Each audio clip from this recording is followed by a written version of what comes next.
Jack, back in Vegas, are you getting used to fighting in Las Vegas? Is it enjoyable for you at all? Yeah, I think so. It's nice to get here, and you have the PI close by, great training facilities. So I'm happy to be here in Vegas. I was kind of curious if maybe you didn't talk to him and be like, hey, can we push for like a month? I could fight in London to be a little easier. Yeah, right. And especially without a crowd again, it's not the preferred situation, but I'm here and ready to do the job. Very nice. Main event again as well. I mean, do you enjoy it? Do you enjoy being the headliner and the added responsibilities and all that comes with it? Absolutely. I'm super happy to be in this position.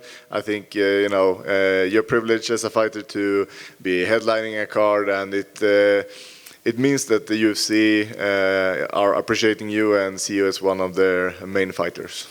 You don't strike me as a guy that loves to like talk trash or try to sell fights. I mean, does that part of it, do you feel like, they expect me to do something like that? No, I think my skills speaks for themselves, and it's nice with the diversity and different personalities, so not everybody has to be the bad guy. Very nice. I guess Sean Strickland doesn't mind being the bad guy, right? What do you make of him as a character? I mean, are you entertained by him? Are you put off by him? Like, what do you think about him? No, I'm mostly entertained by it. You never know what you get with him, and our relationship are friendly, but at the same time, he's a loose cannon. You never know what's gonna jump out of his mouth. Yeah, exactly. Do you think he'll try to, the face-off, and, do you think he'll try to get to you a little bit, play a little mind games? I don't think so during the face-off, but during the fights, definitely. Very nice. All right, so we know about him as a person. What do you make of his skills? Because he's on a nice run and kind of coming to the top of the division. Yeah, he's a guy who has a great record, and in middleweight, he's undefeated. He looks great win streak. So you got to give it to him. He's a guy that always comes forward, full pressure, and most people seem to have trouble to handle that. Yeah. How about yourself? I mean, where do you feel about your career as of late? You had a couple setbacks, but again, we're talking about the best of the best. So, where do you feel that you're at in your career right now? I feel I am at my peak right now, and I'm just getting better. And as you mentioned, it has been a few up and downs, but the margins for error are so small in this sport, and I just need to put everything together. And when I do that, I know that I can become the best. Are you thinking at all about where this puts you? I mean, there's kind of the top of the division's fighting next month. It seems like there'll be some big fights available. Are you thinking about what comes next at all? Yeah, all the time. I'm always trying to find my way up there, and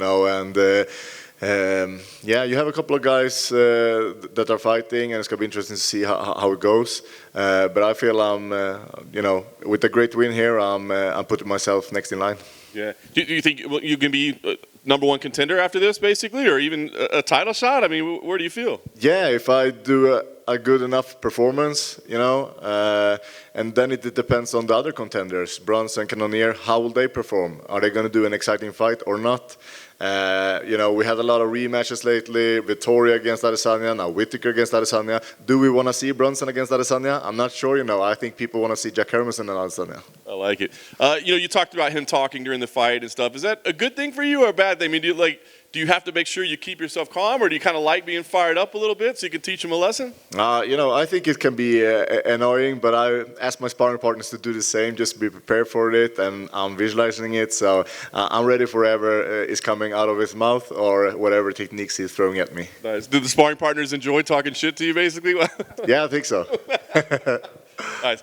Lastly for me, you said it, man. You do something impressive here. Now your name gets in there. So do you go in the cage thinking, let's do something impressive? Do you push more to do something spectacular? You're always trying to do your best, but I visualize it. It's in my mind. I don't want to do a tough, long, grueling fight against Sean Strickland. I want to have a perfect performance. So precision, perfection, early, nice, clean victory, dominance. That's what I'm looking for. Jack, Sean said that you actually happened to see him last night after he'd finished sparring, and that he felt he didn't look very threatening. Did you see him, and did you think he looked threatening? He didn't look threatening, but I know what skills he possesses and what he's going to bring. And I'm sure I'm not very threatening as well.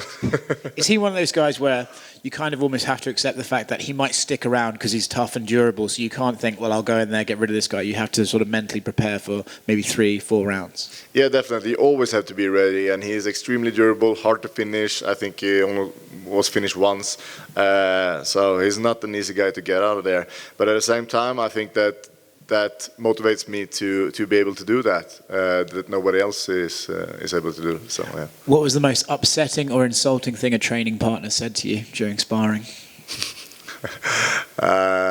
I don't know, man. I think I just let it pass by, and focus on the test, and that's what I'm looking forward to do on Saturday night as well. You didn't hear something and you think, I'll hold that against them forever, and next time you sparred them, you're like, right, I remember you said that. No, but I managed to shut them up. Congrats. Appreciate it. Thank you so much, guys.